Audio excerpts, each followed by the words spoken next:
I'm going to hand over to Nick Heath, who has done a lot of work looking at windows and glass and performance, and also does some amazing traditional building retrofit courses online. I'm going to hand straight on to Nick.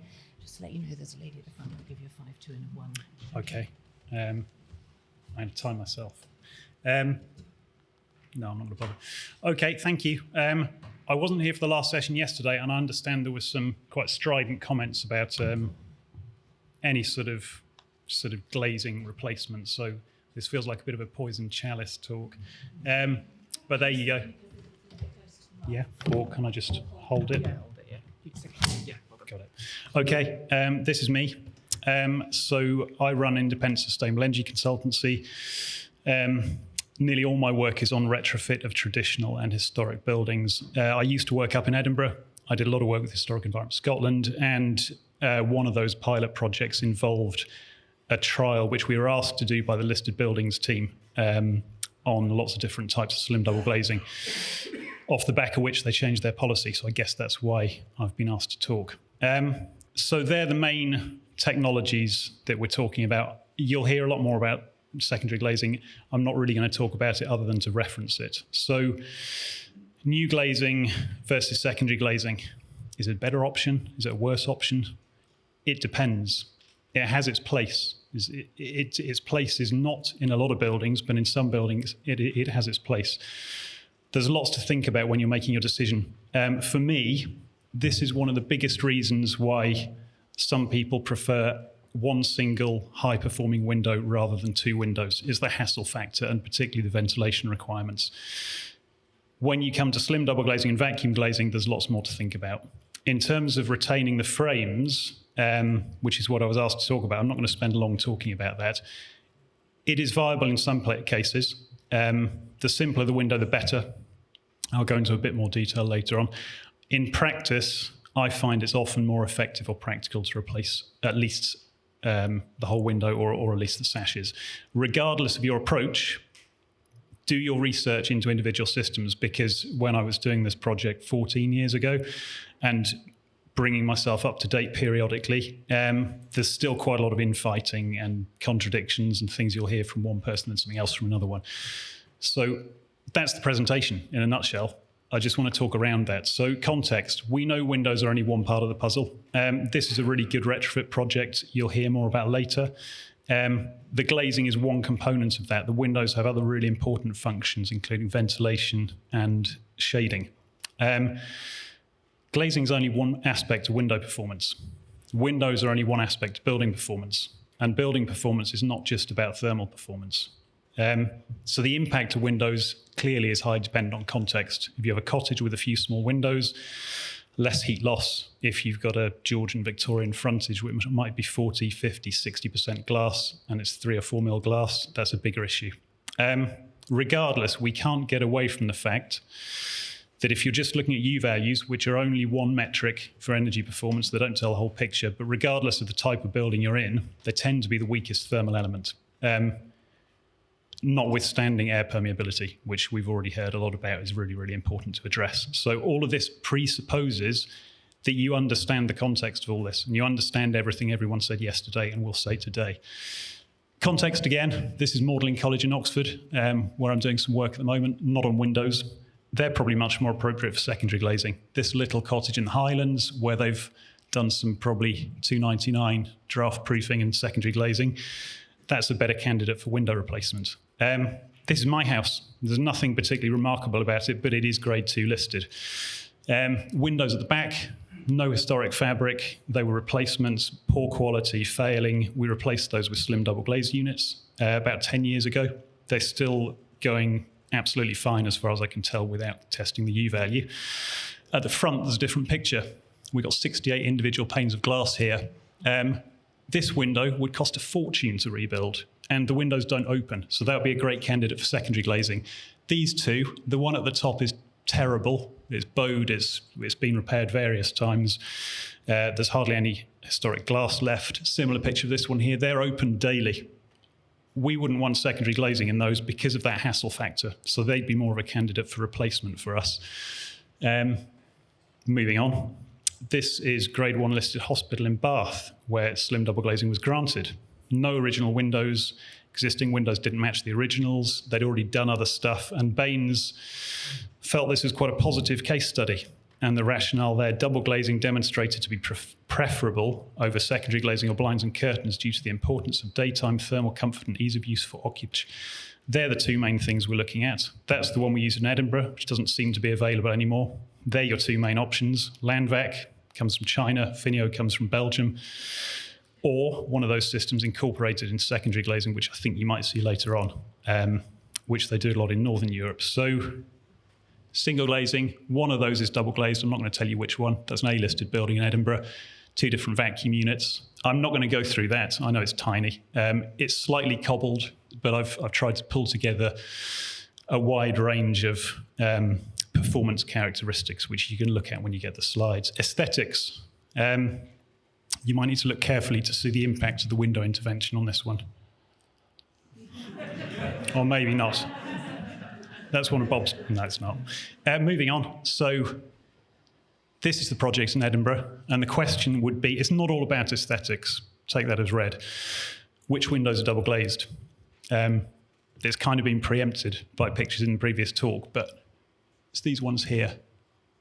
Go a bit closer, go a bit closer, go a bit closer. One of those windows in Charlotte Square is double glazed.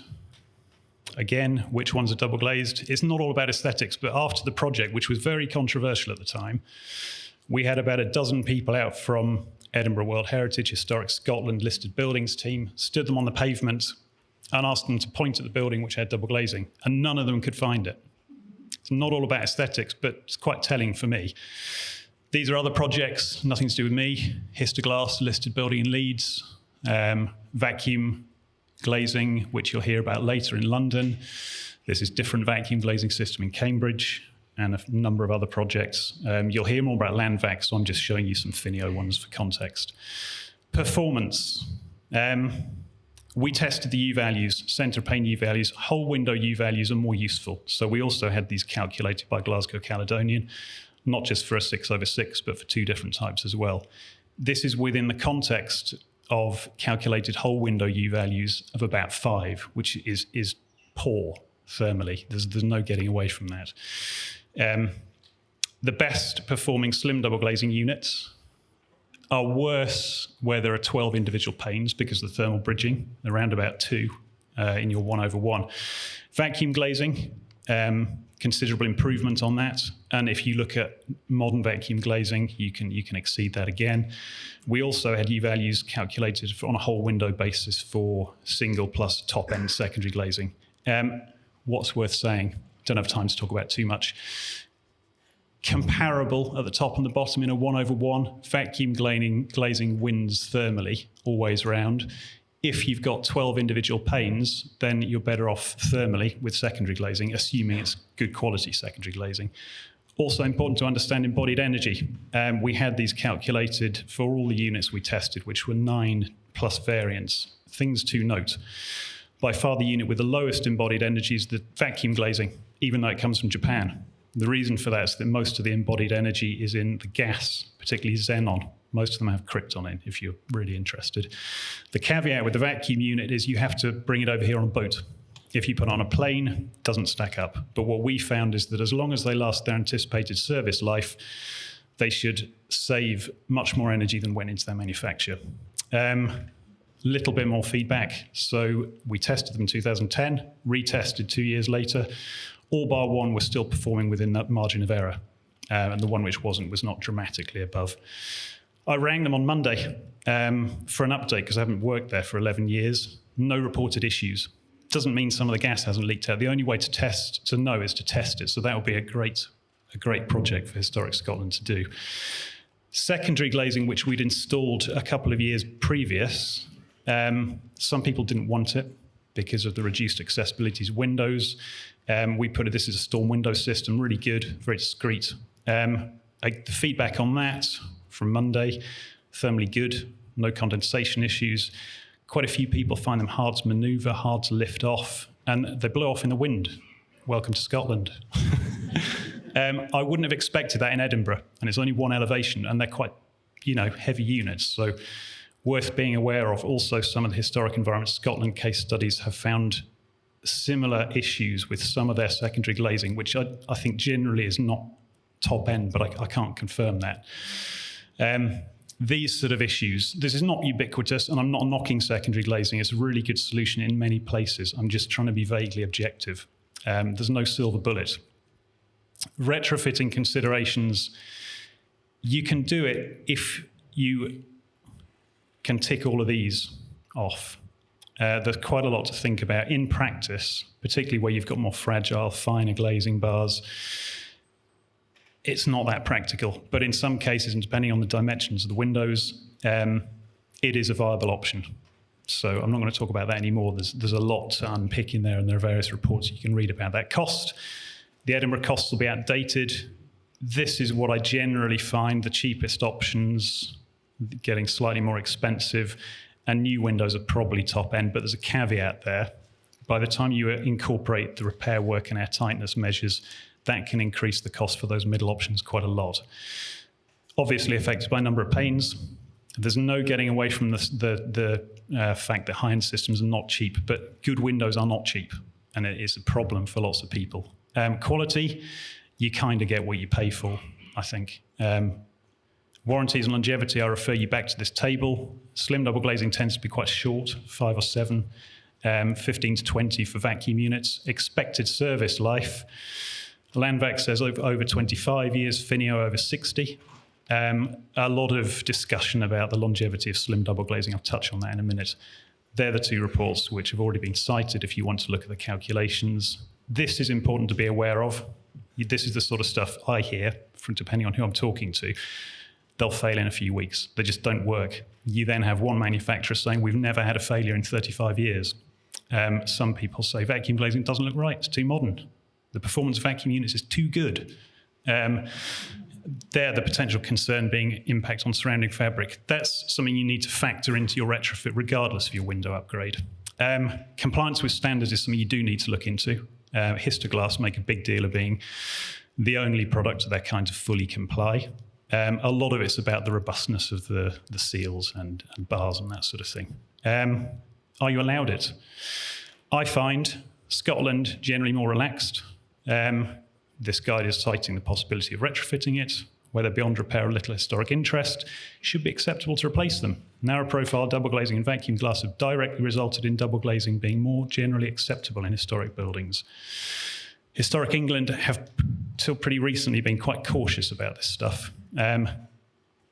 This, I know, was cited yesterday. I know some people don't like it. I think it's good to see some discussion being generated. This is what they're currently saying. It's due to be finalised in the summer.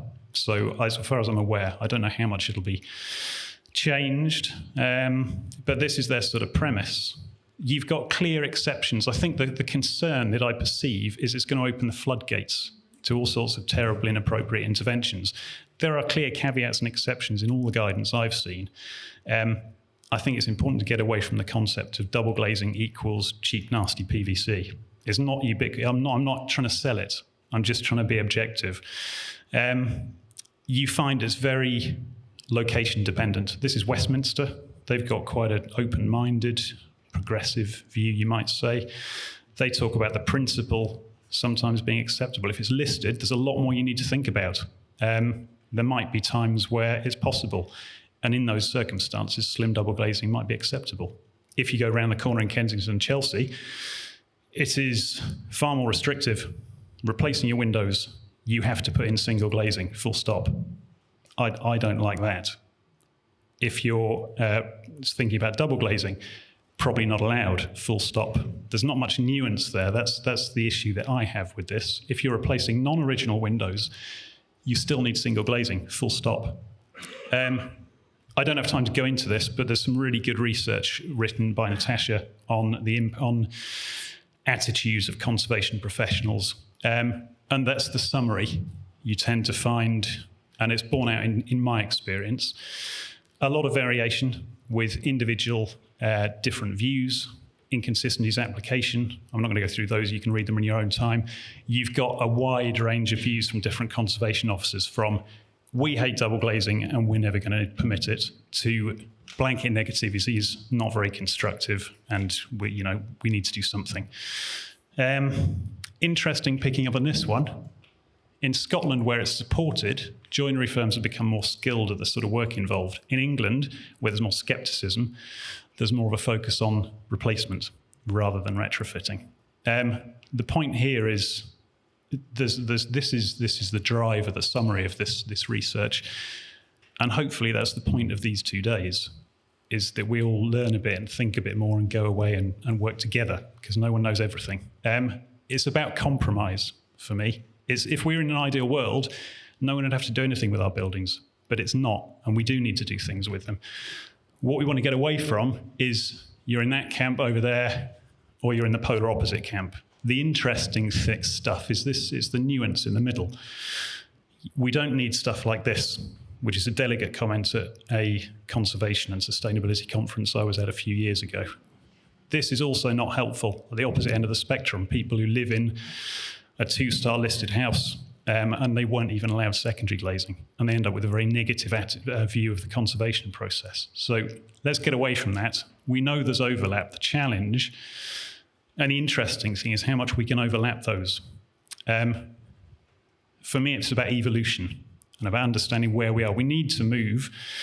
We need to cherish our history, but our history is not finished. If this conference had been in 1678, people would have had different views about modern technology then. And not everything we're doing today is terrible. For me, it's about understanding the management of change aspect of conservation and thinking about what our buildings are for and how they remain usable and lovable, as other people have talked about. I'm not going to go through that quote. That's it on that. I want to use the last few minutes of my talk just to touch on something which has been referenced before by Robin and Bill, which is great, but it needs its own section. We're 2-day conference on windows. You can't ignore the overheating issues. We know what's coming. We know what we're already getting. This is a ministerial call for a heatwave plan, national heat proofing retrofit program, and they cite that external shutters. I don't know what, they didn't reference this, but they're talking about cutting risk of death by 40%, similar impact to air conditioning. We know air conditioning on a large scale isn't viable. I don't have time to read through these in detail, but this is New York, 2019. The utility company deliberately cut power to 50,000 customers because they were afraid of a full-scale power cut. The state had to send in police to help residents. Con Edison crews dispensed dry ice to people to cool their homes. This is kind of dystopian. Beijing, more than 50% of the capacity was going to AC. These are oh shit moments. Last week, air conditioning demand because of a heat wave led to power cuts at the same time in 4 Balkan countries. This is Dubrovnik, one of the areas affected where I did some work with UNESCO a while ago. These are illegal. They're all over the place. People put them in because they need them. It's not the best solution. They generate carbon emissions. They use energy. So how can we get away from that? We know, we've already seen some of this stuff, so I can fly through this. There's a long history of external shading on traditional buildings. If you look at these buildings in London now, none of those are there. We've seen that before. We've seen that before. This is, again, just wandering around London. You can see so much evidence of people having understood. Then that's the British Museum. I know a lot of this is London-centric. I don't live in London, but that's just where you see it a lot. That's Bath. That is Devon. That's Warwickshire. You can see them at the ground floor. They probably need them more up on the top floors. That is Somerset. We have more modern solutions, which with a bit of interesting design nuance and working together, we can sometimes incorporate into our traditional buildings. Not all buildings, but some windows in some buildings. This is a project I wrote a retrofit strategy for a couple of years ago. This is Old Way Mansion in Devon, designed by Isaac Singer, sewing machine man. It's listed, owned by the council. They've abandoned it because it's too expensive to run, it's too cold in the winter, it's too hot in the summer, and it's falling into ruin. They have massive comfort issues throughout the year. You can see some interesting heating responses. You can see some pretty nasty internal shading, air conditioning, mechanical fans. This is a great potted summary of terrible evolution of window management with natural ventilation, mechanical shutters being impeded by blinds which impede the operation of the ventilation, and so on and so on. In my view, it will be impossible to have winter comfort in that building efficiently without replacing those, and it will be impossible to have summer comfort without external shading. And if you go back into the history of this building, it didn't even look like that. Isaac Singer had it built like that, and his son Paris Singer knocked that facade down and put in a lot more glazing, made it a lot more complicated, made it higher heat loss, higher solar gains. If you look at this facade, this is based on the Hotel Crillon in the Place de la Concorde in Paris, which is there. Anyone spot anything up there? Lots of external blinds. And again, if you look into the history of that building, they were there 100 years ago, and they're still being used. They're there because we need them. So there's a lot to learn from that. This is another project I've just finished helping on. They want a net zero retrofit strategy for this listed arts and crafts community centre in York. Massive overheating issues as well as winter comfort issues, partly because of the design, partly because the glazing area has doubled since it was built. So as well as reducing that, there's a really interesting design challenge, which will be a challenge around how much external shading you can get on that building without affecting its character. I don't need to show any more. These are more projects I've looked at in the past. Again, London, so much evidence of this stuff, both in the past and still remaining. But whenever I've asked or recommended that people ask consent to bring these back into life, it's always been rejected. And I don't know why. It really confuses me. So I just want to finish on some words from Robin, which you should all read this, it's easily available. The arguments spotting awnings on windows are so strong, especially in the face of climate change, that there would be a case for installing them on some listed buildings and of course many unlisted ones, even where there's no positive proof that they originally existed. This would seem to be an obvious, it is obvious. It's a no-brainer in a lot of cases, and overheating is so often missed. So again, the summary, and then I'll be quiet. Typically low energy, low risk, low carbon, traditional approach of effective building operation. They're a perfect demonstration of the untapped potential of the historic built environment. So we need to know more about this, and that's quite enough from me.